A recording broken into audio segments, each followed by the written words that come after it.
Gloire au Seigneur. Gloire à Jésus-Christ de Nazareth. Gloire au Seigneur, Yehoshua Amashia. Bonsoir bien-aimé. Bonsoir mon frère. Bonsoir ma sœur. Bonsoir serviteur de Dieu. Ou bien bonjour, ça dépend là où vous êtes. Maintenant même. Que Dieu vous bénisse abondamment. Que la grâce de l'Éternel Dieu vous soit localisée là où vous êtes.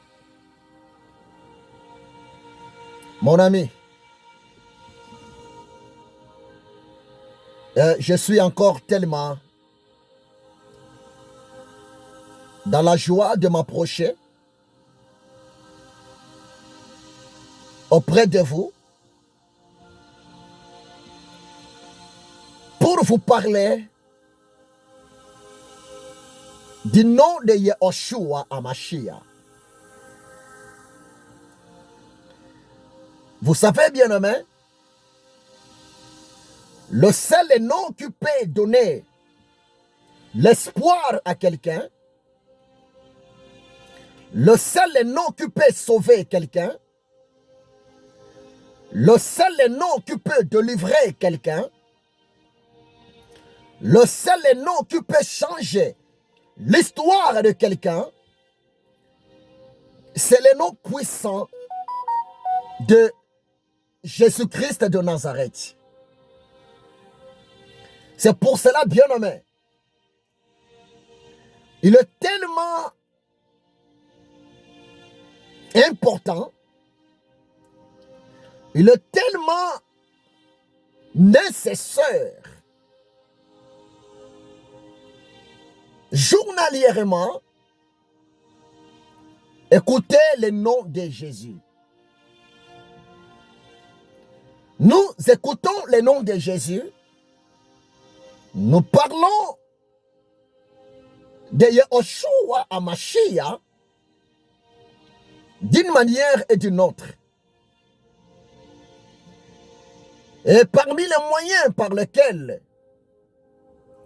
que l'homme a de la possibilité d'écouter le nom de Jésus,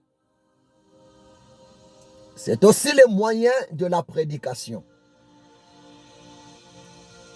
Il y a tellement plusieurs moyens. Par la méditation personnelle, par la chanson, par la prière, même aussi par les moyens de la prédication. Oh, bien-aimé, la parole de Dieu nous dit ceci.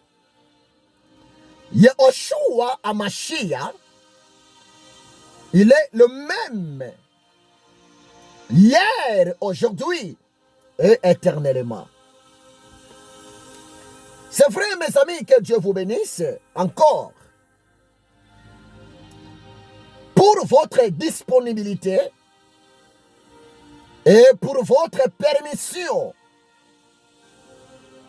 Vous venez encore de me permettre de m'approcher auprès de vous pour vous communiquer le rément, l'ainsi dit l'Éternel Dieu. Et je ne suis pas seul, je suis ensemble avec mon fils Gaël. Dis bonjour, bonsoir aux gens qui nous suivent maintenant. Bonjour les gens. Ok, c'est bien mon fils. Je vais lire un passage biblique. C'est dans l'évangile de Luc, chapitre 18. À vrai dire, je suis en train de développer un grand thème je suis en train de développer un enseignement tellement important, profond, que le Saint-Esprit, le révélateur, le patron de l'Église, il m'avait donné afin de communiquer ça à l'Église corps de Yehoshua HaMashiach. Le grand thème de mon enseignement, que j'ai déjà commencé depuis les mois passés, les mois de janvier 2024, le grand thème, c'est le mystère de la prière. Oh, bien-aimé, c'est le grand sujet que le Saint-Esprit a besoin que vous et moi, nous puissions maîtriser. Parce que cette année 2024, c'est une année terrible. Cette année 2024, c'est une année où il y a tellement de surprises. Et voire même, le 31 décembre, si vous regardez, vous suivez, si vous allez révisionner ma dernière prédication de l'année 2023, c'était le 31 décembre 2023, un dimanche, j'ai même prédit, le Saint-Esprit m'avait mis à cœur de vous signaler que 2024 sera aussi une année de trahison. Sera aussi une année, s'il vous plaît, des épreuves. Sera aussi une année de combat. Mais le Saint-Esprit m'avait dit de vous signaler la seule chose qui va nous aider. La seule chose qui va nous permettre de rester debout. La seule chose qui va nous permettre de remporter la victoire devant n'importe quelle réalité de la vie par rapport à cette année 2024, c'est quoi? C'est la prière. C'est pour cela j'ai commencé ensemble avec le Saint-Esprit de vous parler sur le mystère de la prière. Il vous suffit d'aller révisionner mon enseignement que j'ai commencé sur le mystère de la prière à ma page au Facebook et à ma chaîne chrétienne, l'ère du Seigneur, Jésus-Christ de Nazareth, au YouTube. Et il vous suffit seulement d'écrire mon nom complet, Ézéchiel Bodo Mabiala, au YouTube, et vous allez révisionner plusieurs de mes enseignements, de mes prédications, et votre foi sera bel et bien, s'il vous plaît, édifiée. Et le dimanche, à l'église, devant les enfants de Dieu, ce dimanche,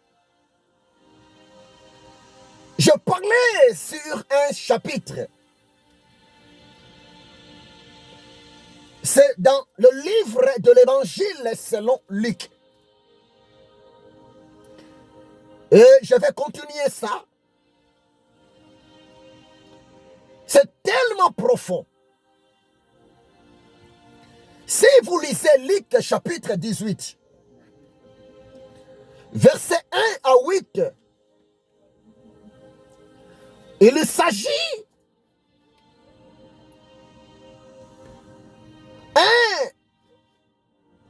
Un exemple,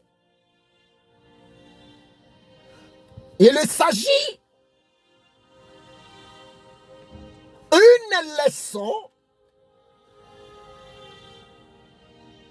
il s'agit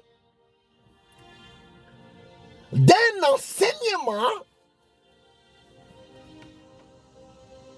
sur l'importance de la prière que Jésus de Nazareth, il l'avait donné à ses disciples, à ses apôtres, avant sa mort, avant sa résurrection des morts. Et bien aimé, si vous lisez Luc 18, verset 1 à 8, il y a tellement de leçons extraordinaires. Et le dimanche passé, parce que nous sommes aujourd'hui mercredi, le dimanche, j'ai touché, j'ai interprété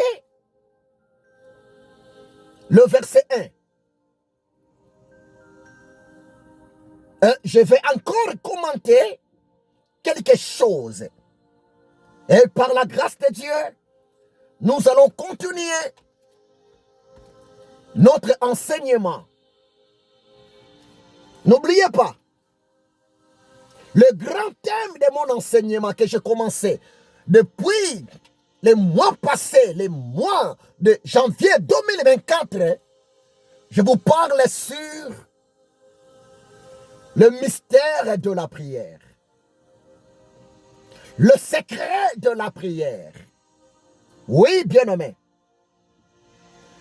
La prière contient beaucoup de secrets. C'est pour cela que je vous ai dit, bien-aimé, un homme de Dieu, un enfant de Dieu, un chrétien sans la vie de prière, c'est complètement difficile pour un enfant de Dieu d'aller de l'avant. Parce que la prière permanente, la vie de prière, bien aimé, c'est comme de l'énergie nécessaire. Exemple, je vous prêche moyennant à l'intérieur de ma voiture. Ma voiture, pour bien rouler, ma voiture a besoin de l'énergie, du carburant. Le Seigneur m'a fait la grâce d'avoir quelques voitures. Mais ça, c'est la voiture Citroën. Et le carburant que je mets dans ma voiture, c'est diesel. Sans le carburant au nom de diesel, ma voiture ne va jamais rouler. J'aurai quelques difficultés de rouler si ma voiture ne contient pas l'énergie au nom du diesel. C'est pareil avec la prière. Bien-aimé, l'air est tellement grave. Mon ami, l'air est devenu tellement compliqué. Nous sommes encore au début de l'année. Les jours sont devenus tellement mauvais. l'apostasie, l'abandon de la foi, la trahison, les épreuves, les combats spirituels est bel et bien permanent. C'est pour cela le Saint-Esprit me dit de m'approcher auprès de toi, mon frère. De te le dire, bien-aimé. Ne faut jamais blaguer. Ne faut jamais négliger l'énergie spirituelle de ta vie chrétienne. Ce qui est la prière. La prière va te permettre de bien résister devant les attaques. La prière va te permettre de bien résister devant la trahison. La prière va te permettre de rester debout devant les mauvais cœurs des gens, devant l'ingratitude des gens, devant la sorcellerie des gens. Croyez-moi, c'est la vérité. C'est pour cela, Jésus de Nazareth, avant sa mort, avant sa résurrection des morts, le Maître, il avait donné une place tellement importante à la prière. Jésus priait beaucoup. Jésus intercédait beaucoup. Et le Seigneur Jésus, il avait aussi parlé, insisté sur l'importance, l'impact de la prière à ses disciples. Jésus, il avait insisté, il avait demandé à ses disciples d'être des hommes de prière, d'être des serviteurs de prière. Oh, bien-aimé, si tu ne sais pas, la prière, ça fait aussi partie parmi les armes spirituelles, parmi les armes défensives, parmi aussi les armes offensives. C'est très important, mon ami. Luc chapitre 18. Mais quelle est la parole de Dieu? Oh, j'aime le Seigneur. Jésus est bon. Jésus est merveilleux. Il est vraiment merveilleux, le Seigneur Jésus. Je lis, bien-aimé.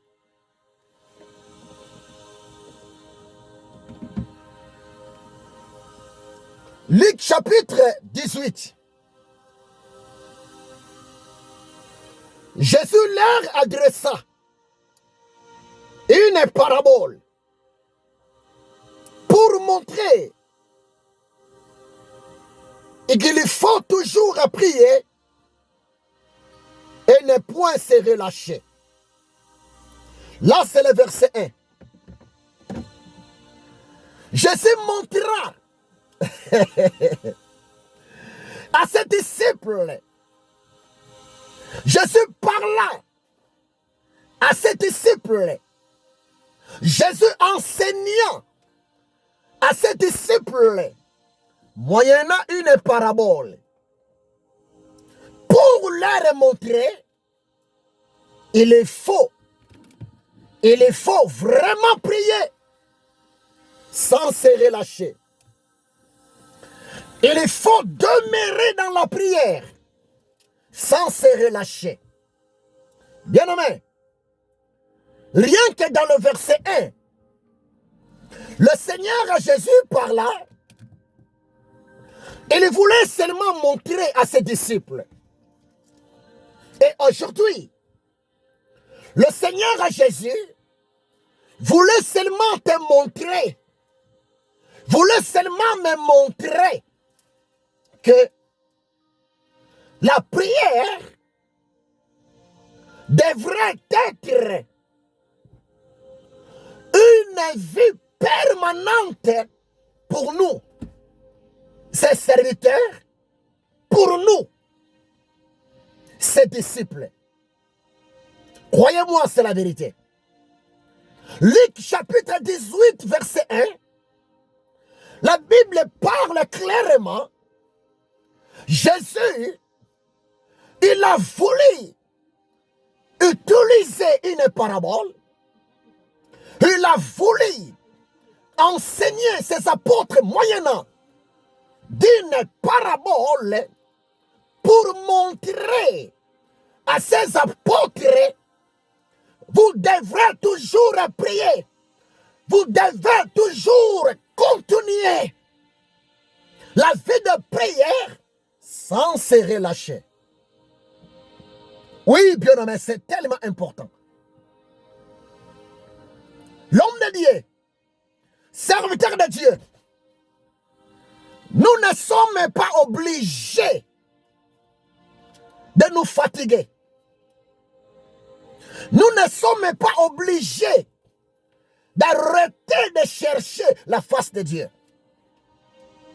Peu importe la réalité de la vie, peu importe le combat de la vie, peu importe l'incompréhension des autres, peu importe le désert que nous traversons aujourd'hui, Jésus nous demande de rester toujours, de maintenir toujours la vie de prière permanente.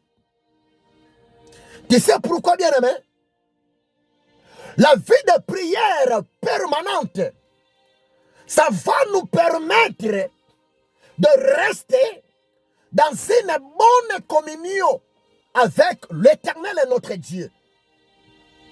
La vie de prière permanente, ça va nous permettre de nous concentrer aux promesses de l'Éternel Dieu. La vie de prière permanente, ça va nous permettre, s'il vous plaît, de sonder les Écritures et de comprendre ce que l'Éternel Dieu veut de nous. Oh mon frère, Dieu t'aime. Oh ma soeur, l'Éternel Dieu t'aime. L'Éternel Dieu connaît ta souffrance. L'Éternel Dieu connaît tes épreuves. L'Éternel Dieu connaît tes projets. L'Éternel Dieu connaît votre plan par rapport à cette année 2024. Mais le Saint-Esprit m'a dit de te le dire. Jésus nous demande de cultiver la vie de prière. Jésus nous demande de rester toujours debout dans la prière. Ta prière va changer l'histoire de ta vie. Ta prière te donnera raison un jour à tes combats. Ta prière va ramener la stabilité dans ta vie, bien-aimé. Parce que Dieu existe. L'Éternel Dieu est vivant. L'Éternel Dieu écoute la prière de son peuple. L'Éternel Dieu répond à la prière de son peuple. La question est posée. Aimes-tu dépasser? Aimes-tu de rester, même ne fût-ce que 30 minutes devant ton Dieu? Oh bien-aimé, c'est important. Luc chapitre 18, verset 1. Le Seigneur à Jésus, il a voulu utiliser une parabole. Parce que une parabole, c'est quoi? La parabole, c'est une façon de parler sagement, moyennant les images, pour communiquer une leçon de vie, une leçon tellement importante. Et si la personne va appliquer la leçon derrière la parabole, la personne vivra les effets, vivra la puissance de Dieu, vivra l'intervention de l'éternel Dieu. Job 33, verset 14. La parole de Dieu nous dit ceci. L'éternel Dieu parle d'une manière et d'une autre. Prochainement, je vais vous dévoiler en profondeur cette parabole. Parce que la parabole commence dans le verset 2. Luc chapitre 18, 1 à 8. Mais Jésus commença à parler à ses disciples moyennant une parabole. C'est dans le verset 2. Il s'agit d'une parabole de deux personnes. Si vous lisez Luc chapitre 18, 1 à 8, mais à partir du verset 2, Jésus présente un homme juge. Et Jésus présente aussi une femme veuve. Oh, c'est tellement profond, cette parabole. À partir du verset 2, que dit le maître? Je vais lire ça pour vous. Luc 18, verset 2. Jésus dit, il y avait dans une ville un juge qui ne craignait point Dieu et qui n'avait d'égard pour personne. Là, le verset 2. Dans le verset 2, Jésus parle, Jésus présente l'image d'un juge. Mais dans le verset 2, Jésus commença par dire, le juge, il était un juge méchant. Il était un juge mauvais. Il était un juge sans de bonnes qualités. Le verset 2, Jésus dit à ses disciples, dans une ville, il y avait un juge. Le juge ne craignait pas Dieu.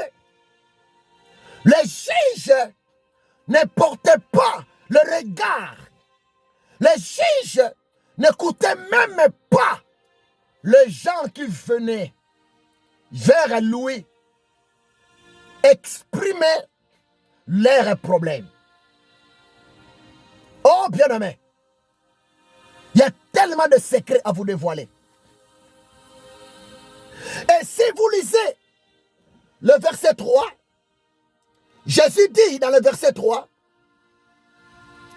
il y avait aussi dans cette ville une veuve qui venait lui dire, fais-moi justice de ma partie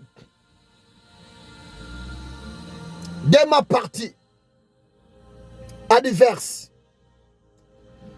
Pendant longtemps, le juge refusa. Mais ensuite, le juge dit à lui-même, quoique je ne craigne point Dieu et que je n'ai d'égard pour personne, néanmoins, parce que cette femme m'importune, je lui ferai justice afin qu'elle me cesse, qu'elle ne vienne pas sans cesse me casser la tête. Verset 6. Le Seigneur ajouta, attendez ce que dit le juge unique. Et Dieu ne fera-t-il pas justice à ces élus qui prient, qui crient à lui jour et nuit? Et Dieu tardera-t-il à leur égard? Oh bien-aimé, je seulement lis. Je seulement lis. Et je vais commenter prochainement. Je vais commenter prochainement. Aujourd'hui, devant vous, je lis seulement le texte. Je lis seulement le verset biblique. Je parlais un peu, mais je vais entrer en profondeur prochainement. Et je vous demande de me suivre. Oh, cet enseignement est tellement profond, ça va booster votre foi. L'importance de la prière. Méditez bien Luc 18, 1 à 6. Jésus prêcha, Jésus parla à ses apôtres, moyennant une parabole, pour montrer à ses apôtres, vous devez persévérer dans la prière, sans abandonner. Oui, bien-aimé, la persévérance paye. La persévérance, c'est le chemin de la victoire. La persévérance, c'est la porte de l'évasion. Pour aujourd'hui, retenez mon ami. Retenez pour aujourd'hui, s'il vous plaît, le vrai succès que vous cherchez. Le vrai succès de l'éternel Dieu dans la vie de son enfant. Le succès, bien-aimé, vient lentement et sûrement. Le vrai succès, ça prend du temps. Croyez-moi, c'est la vérité. La vraie stabilité, ça prend du temps. Il ne faut jamais dire que Dieu ne t'écoute pas. Il ne faut jamais dire que ta prière ne monte pas au ciel. Non. Il y a un temps pour chaque chose. Mais le Seigneur m'a dit de te le dire. Persévérer dans la prière. Il y a un temps marqué par le Père. Tu vas vivre l'accomplissement de ta prière. Parce que chaque bénédiction, chaque réponse de l'Éternel Dieu pour le bien de son enfant, pour le bien de son serviteur, nécessite une portion de la maturité. Que Dieu vous bénisse abondamment. Je vais interpréter dans la profondeur Luc chapitre 18, verset 1 à 8. Et vous parlez la vie du juge unique, la vie du juge d'iniquité, la vie du juge mauvais et la persévérance de la femme veuve pour obtenir ses droits, pour obtenir sa justice devant son adversaire. Que Dieu vous bénisse abondamment. Persévérons dans la prière. Nous combattons dans la victoire. Nous luttons dans la victoire et pour la victoire. Notre époux, Jésus de Nazareth, nous a pas laissé seul. Notre époux, Jésus de Nazareth, il a envoyé pour nous sur la terre le consolateur, le Saint-Esprit, pour nous soutenir, pour nous consoler, pour nous fortifier devant nos épreuves, devant le combat de la vie, devant plusieurs réalités de la vie. Et si Dieu est pour nous, qui sera contre nous? Personne. Avec l'Éternel Dieu, nous ferons des exploits. L'Éternel Dieu écrasera nos ennemis. Croyez-moi, c'est la vérité. Car l'Éternel Dieu dresse une table en face de nos ennemis. Il y oint d'huile dans nos têtes et nos coupes débordent. Que la grâce de mon Dieu vous localise. Je vous aime énormément. À la prochaine, je vais vous décortiquer ensemble avec le Saint-Esprit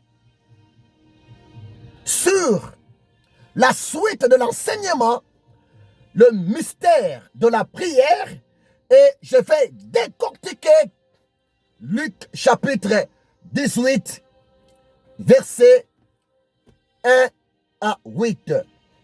Soyez bénis là où vous êtes, dans le nom puissant de Yehoshua Hamashiach. C'est votre humble serviteur, le missionnaire, le prophète de l'Éternel Dieu, le révérend docteur Bodo Mabiala Ézéchiel. Que Dieu vous bénisse abondamment. Moi et mon fils, nous vous disons au revoir. Au revoir. Soyez bénis, soyez bénis, soyez bénis. À la prochaine. Dans le nom de Jésus. Amen. Amen. Soyez bénis, soyez bénis.